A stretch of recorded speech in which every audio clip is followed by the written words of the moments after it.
Hello guys, ito nga pala yung araw ng Pasko, nagala kami ng pamilya ko. Manonood kami ng sine. Gawa ng first time namin mabuong family. Kasi dati lagi nasa Cavite yung mga anak ko. Ngayon magkakasama kami buo. Kaya ayan, nanonood muna kami ng sine, banding family. Pinanood namin yung kay Marian Rivera at kay Ding Dong Rewind. Tapos pag uwi namin sa bahay, ayan, sabi ko sa asawa ko, mag-inom na lang siya mag-isa niya. Huwag na siya makipag-banding dun sa labas. Dito na lang siya para safe. Tapos ayan, solo siya mag-inom.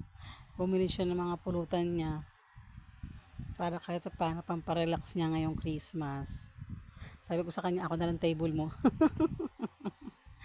Pag na siya dun sa labas. Kasi pag dun sa labas, kasi baka mamaya meron mag-amok, delikado.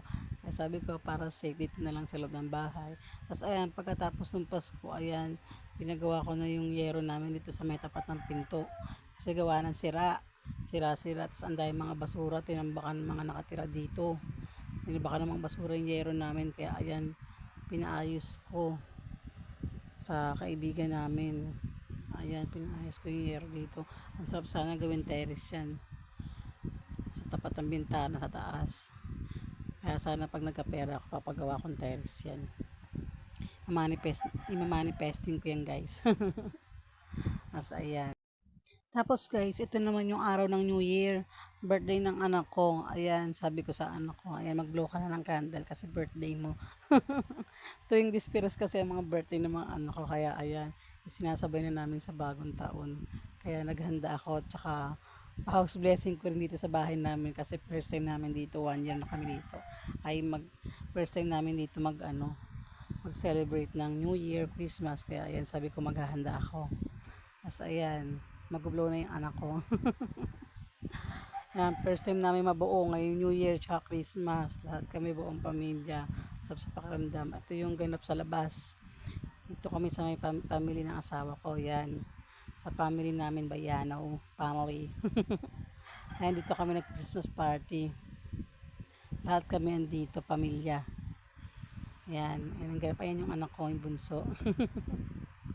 Alam nyo guys, tagal kong hindi nakapag-vlog. Ngayon na lang ulit. Gawa ng tinamad na ako. Sabi ko, ito try ko nga ulit. Try ko nga ulit mag-vlog. Kasi total wala naman ako ginagawa. Ito lang ang pagkaabalahan ko. Asa ayan, ito na yung shot puno. Nag-shot kami. Hindi nga mo siya nag-shot dyan kasi gawa ng mahika ako. Bawal ako mag-inom. Kaya sabi ko hindi ako mag-iinom. Hayaan ko na lang yung asawa ko mag-inom. Para akong si Barbie dyan guys. Yung forma ko, Barbie mataba. As ayan, video-video lang. Kasi hindi ka nagiinom. Ayan. Video-video lang ako, nililibang ko lang sarili ko. Kaya boring ako dyan. Parang gusto ko na nga dyan umuwi eh. Gusto ko lang matulog sa bahay, magpahinga, mag-relax. Kasi mas relax ako pag nasa loob lang ako ng bahay kaysa kalsada. As ayan, nagpalaro kami. Nagpalaro yung family namin. Ayan, yung anak ko, yung panganay ko. Ang laki ng pinanalo niya dyan guys. Lahat kami nag-grand slam namin yung premyo dyan.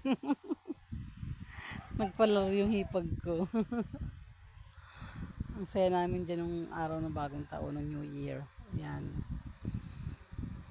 Tapos umuwi muna kami dito sa may bahay kasi magta-12 na. Sabi ko, dito na lang tayo sa bahay mag New Year para pasok ng bagong taon sa atin masaya, maganda para mabless naman yung bahay natin. Ayan, sabi ko, bago tayo bumalik dun sa may kabila. As ayan yung anak ko, Milata, naantok na. Gusto matulog habang nakilata sa ilalim ng mesa, kumakain pala. As ayan, inaantay namin mag-12. Ang gara nga, walang kasigla-sigla yung pamilya ko. Ako lang yung masigla eh. Ayaw makijoin-join sa akin. Sabi ko mag-ingay. Ayaw nila magsiingay. Tapos yung nanay namin tulog na. Sabi ko magsibangon muna sila. Salubungin namin yung bagong taon. Ay yung anak ko habang kumakain ng grapes sa ilalim ng lamesa. Habang nagkakasiyahan sa labas, andito kami sa may loob. Nag-aantay ng oras. Wala. Dito lang kami sa loob. Ayan, kwentuhan lang. Kulitan. Tapos yung isa kong anak andun sa labas. Magpaputok. Ayan, gusto na nilang bumalik dun sa kabila. Sabi ko mamaya natapusin muna natin yung bagong taon.